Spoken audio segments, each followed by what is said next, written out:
सूरज की तेज शुआओं के अखराज में कमी कैसे मुमकिन है? सूरज को मध्यम किया जा सकता है। तफसीलात आपको बता रहे हैं इस वीडियो में।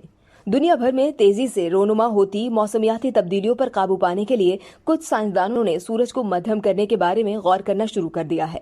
मौसमियाती तब्दीली पर काबू पाने के लिए सूरज की रोशनी को मध्यम करने का साइंसदानों का ये ख्याल बज़ाहिर काफी मज़ाहिका खेज है। इसीलिए अब तक इस ख्याल को कोई खास तवज्जो नहीं दी गई थी। अब मौसमियाती तब्दीलियों से दुनिया में बढ़ती हुई तबाहकारियों की वजह से कुछ साइंसदानों ने इस हवाले से गौर करना शुरू कर दिया है। इस हवाले से साइंसदान एमी यूनिकोरा का ख्याल है कि ये मंसूबा सिर्फ इसी सूरत में काम कर सकता है जब सूरज की तेज शुआओं के अखराज में कमी की जाए। इसके साथ साथ ये खदशा भी जाहिर किया जा रहा है कि सूरज की रोशनी को मध्यम करने के फायदे से ज्यादा खतरात हैं। ये जमीन पर गैर मुतवक्का तब्दीलियों का सबब बन सकता है।